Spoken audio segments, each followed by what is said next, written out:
መጽሐፌ ገበያ ላይ ውሏል። ተጽፎ አልቋል። መውሰድ የምትፈልጉ ሰዎች ካላችሁ ዲስክሪፕሽን ላይ ያለውን የቴሌግራም ሊንክ በመጫን መውሰድ ትችላላችሁ። ክርስቲያኖች ጥንካሬ እንደ ኃጢአት ይቆጥራሉ። ነገር ግን የተሰቀለውን ክርስቶስ ስመለከት ግን በእርግጥም ያን መስቀል ለመሸከም ጥንካሬ ግድ እንደሚያስፈልግ ገባኝ።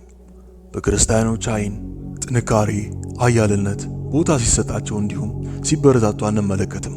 ቃል በቃል ጥንካሬ ኃጢአት ነው ተብሎ ባይሰበክም፣ ነገር ግን ጥንካሬ የሚባለው ነገር ከኃጢአት እንዲሁም መጥፎ ነገር ጋር ድምፁ ተመሳሳይ ነው። እንዲሁም ደካማነት፣ አቅመቢስነት ጽድቅ ተብሎ ባይሰበክም ግን አቅመቢስነትና ጽድቅ ድምፃቸው ተመሳሳይ ነው። እናም አብዛኞቹ ክርስቲያኖች ደካማነትን ከጽድቅ እንዲሁም እንደ መልካም ነገር ሲቆጥሩት እንመለከታለን። ጥንካሬን፣ ጀግንነትን፣ ኃያልነትን ደግሞ እንደ ኃጢአት እየቆጠሩት እንመለከታለን። በዚህ ቪዲዮ መጨረሻ ጥንካሬ ኃጢአት እንዳልሆነ እንዲሁም አቅመቢስነት ጽድቅ እንዳልሆነ የምትረዳ ይሆናል። ሰብስክራይብ እና የደወል ምልክቷን በመጫን ቪዲዮውን ጀምረው። ቪዲዮውን ላይክ አድርጋችሁ ጀምሩት። ኮሜንት ላይ ገብታችሁ አንድ ፊደልን አስቀምጡልኝ፣ የምመልስላችሁ ይሆናል። ኮሜንት ላይም ጥያቄ አስቀምጫለሁ፣ እግረ መንገዳችሁን መልሱት። ወደ ዛሬው ቪዲዮ እናምራ። የማቴዎስ ወንጌል ምዕራፍ 5 ቁጥር 5 እንዲህ ይለናል፣ የዋሆች ብፁዓን ናቸው ምድርን ይወርሳሉና። ምንድነው የዋህነት? የዋሆች ስንል ምን አይነት ሰዎች ማለቱ ነው? ምንድነው የዋህነት? እንግሊዘኛው የዋህነትን ሚክነስ ይለዋል።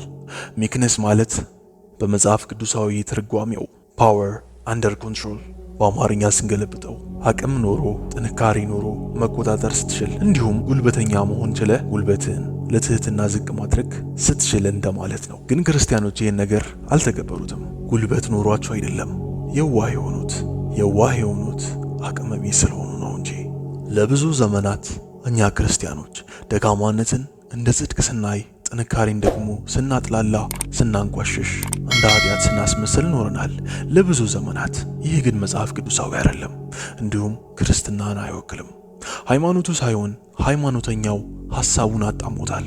ለዚህ ነው በክርስቲያኖች ላይ አካላዊም አይምሮዊም መንፈሳዊም ጥንካሬ ማታየው።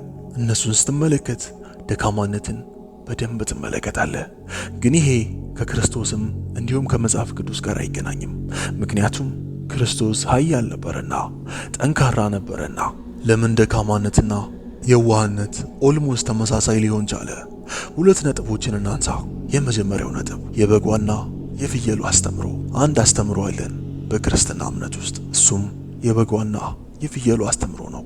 በጓ ጻድቃንን ታመለክታለች፣ ደግሞም ፍየሏ ኃጢአተኞችን ኃጣንን ታመለክታለች። ለኔ ግን ይህ አስተምሮ በራሱ ችግር አለበት። አቅመቢስነትን ከደካማነት ጋር የሚያጣመምብን እላለሁ። ሐሳቤንም በማስረጃ ላረጋግጥ። ከንስሐ አባቴ ጋር እያወራን አንድ ነገር አሉ። እንደ በግ ጻድቅ ልንሆን ይገባናል አሉ። እኔ መለስኩላቸው፣ የቱ ጋር ነው ያቺ በግ ጻድቅ የሆነችው? አባም ምን ነካ ልጄ ብሎ እንዲህ በማለት ማስረዳት ጀመሩ። በጎች የጻድቃን ምሳሌዎች ናቸው። ተራራ ሲወጡ ተመልከት፣ አንገታቸውን ደፍተው ነው። ለእረኞቻቸው አያስቸግሩም።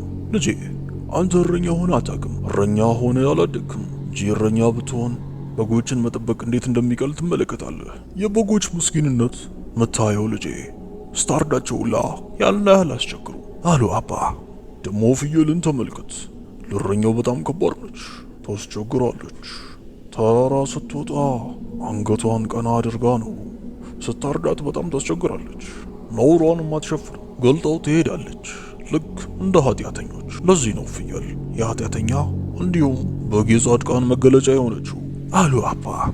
በነገራችን ላይ በግ ጻድቅ አይደለችም፣ ደካማ ፍጥረት ነች። ሲቀጥል እሷ ጻድቃንንም የዋህነትንም አትገልጽም።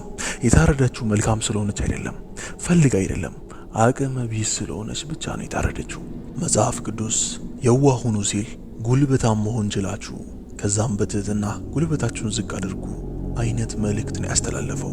እና ይቺ በግ የቱ ጋ ነው ጉልበታምነቷ? ዝቅ ያለችው ፈልግ አይደለም፣ ተገዳ ነው እንጂ።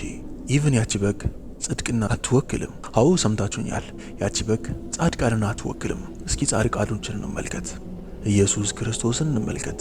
የጽድቅ ምልክት ነው፣ ግን የበጋውን አይነት የዋህነት አይደለም ያለው። የበጉ አይነት የዋህነት አትመለከቱበትም፣ አታገኙበትም። ይታያችሁ እሱ ወደ መስቀል እንጂ መስቀል ወደ እሱ አልመጣም። የጥንካሬው ብዛት ዓለምን ማጥፋት እየቻለ እሱ ግን መከራን ታገሰ። እንደ በግ ልስልስ አልነበረም፣ እንደ በጓ አቅመ ቢስ አልነበረም። የምኩራብ መምህራንን በአደባባይ ተከራክረዋቸዋል። እነዛን መምህራን መፈታትን ሞትን እንደሚያስከትል ቢያቅም እንኳን በቤተ መቅደስ ያሉ ነጋዴዎችን እየገረፈ ነበር ያስወጣቸው። ታዲያ በጊቱ ጋር ነው የጽድቅ ተምሳሌቷ። በግ እኮ ይህን ማድረግ አትችልም፣ አርፋ ነው የምትታረደው። ያን ያህል ደካማ ነች። ዳዊትን ተመልከት። ልበ አምላክ የተባለ ጻድቅ ነው። ንጉሥ ሳኦል ልጁን ሲድርለት 100 ሸለፈት ማለትም የወንድ ልጅ መራቢያ አካል ቆርጦ እንዲመጣ ታዞ ነበር። ዳዊት እጥፉን ይዞ ነው የመጣው። 200 ሸለፈቶችን ይዞ ነበር የመጣው። ይሄ ምኑን ያሳያል? ጀግንነቱን፣ ደፋርነቱን፣ ኩሩነቱን፣ ጦረኝነቱን።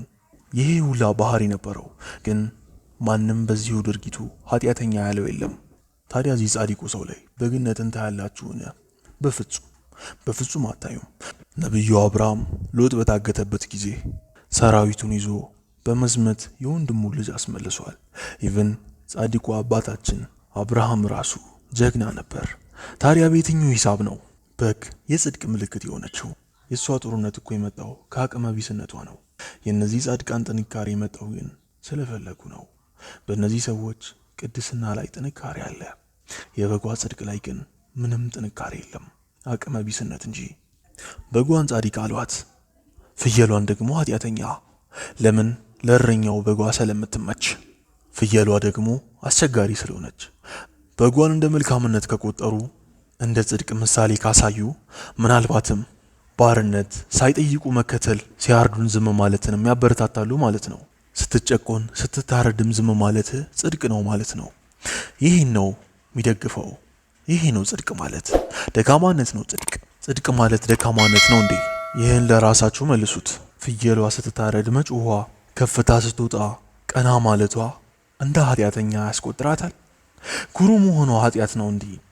ቅዱስ ዳዊትም እኮ እንደ ጀብድም እንደ ኩራትም 200 ሸለፈትን አምጥቶ ነበር። የፍየሉ አይነት ኩራት ቅዱስ ዳዊት ላይም ትመለከቱ ነበር። ታዲያ አቅመ ቢስነት ነው ጽድቅ? አንገትን መድፋት ነው ጽድቅ? ደካማነት ነው ጽድቅ? ወደ ሁለተኛው ነጥብ ደግሞ እንሂድ። በሰማይ ላይ እየበረረች ያለች አንድ ንስር ነበረች። በጓን ተመልክታ ስታሳድዳት በጓ ለፈጣሪ እንዲህ ብላ ጸለየች። ያ ኃጢአተኛ ንስር ሊበላኝ እየመጣ ነው። እኔ እንደዛ ኃጢአተኛ ንስር ልሆን አልችልም። እኔ እንደዛ ኃጢአተኛ ንስር ሌሎችን እንስሳዎች አልበላም። ነገር ግን ያ ንስር ሊበላኝ መጣ ብላ ጸለየች። በጎች ተሰብስበው ንስሯን ኃጢአተኛ አሏት። የንስሯ ተቃራኒን ደግሞ ጽድቅ ብለው ጠሩት። የኔ ጥያቄ እዚህ ጋር ነው። ያቺ በግ ሌሎች እንስሳቶችን ስላልበላች ጥሩ ትባላለችን? በጭራሽ። በእሷ እይታ ከሄድን እሷም ለምትበላው ሳር ኃጢአተኛ ነች። ሳሩ እሷ እንደ ኃጢአተኛ ይቆጥራታል። ይህ ድርጊቷ እሷን አቅመ ቢስ እንጂ መልካም ወይም ጻድቅ አያስብላትም። ንስሩ በጓን ይበላታል። ይሄ ተፈጥሮ ነው፣ ጥንካሬው ነው። በጓ ትበላለች። ይሄ የዚች ዓለም እውነት ነው። በጓ ንስሩን በጉልበት አትችለውም፣ ግን በሞራል እሱን ማሸማቀቅ ትችላለች። በሞራል እሱን ሰይጣናዊ ማድረግ ትችላለች። ኃጢአተኛ ብላ ማሸማቀቅ ትችላለች። ለእሷ ጥንካሬ አይታሰብም። ነገር ግን ለጥንካሬ ተቃራኒ የሆነውን ነገር ለእሷ ጽድቅ ነው። የእውነት ጥንካሬ ኃጢአት ነውን? ከሃይማኖቱ ጋር አታነካኩት፣ ከክርስቶስ ጋር አታነካኩት። ምናልባት ይህን ሞራል ሃይማኖተኞቹ ፈጥረውትስ ቢሆን ይህን መጽሐፍ አንብቡት። ምናልባት አቅመ ቢሶቹ ሰዎች የፈጠሩት ሞራልስ ቢሆን፣ ደካማዎቹ ሰዎች የፈጠሩት ሞራልስ ቢሆን ይህን መጽሐፍ አንብቡት። መልሱ እዛው ላይ ተቀምጧል። ጥንካሬ ኃጢአት አይደለም። በሀበሻውያን ለሀበሻዎች የተጻፈ የፍልስፍና መጽሐፍ ነው። ምናልባትም ከዘርዓ ያዕቆብ ቀጥሎ የተጻፈ ሊሆን ይችላል። ይህን መጽሐፍ እኔ ጽፌዋለሁ። ጥንካሬ ኃጢአት እንዳልሆነ ያስረዳል። ዲስክሪፕሽኑ ላይ ያለውን የቴሌግራም ሊንክ ተጫን። አዘጋጅና አቅራቢ እኔ ታናሹ እስክንድር ነበርኩ። ይህ ሀበሻን አስለው እውነት እና ምክንያታዊነት። መጽሐፉን ሁላችሁም ማንበባችሁን እርግጠኛ ሁኑ።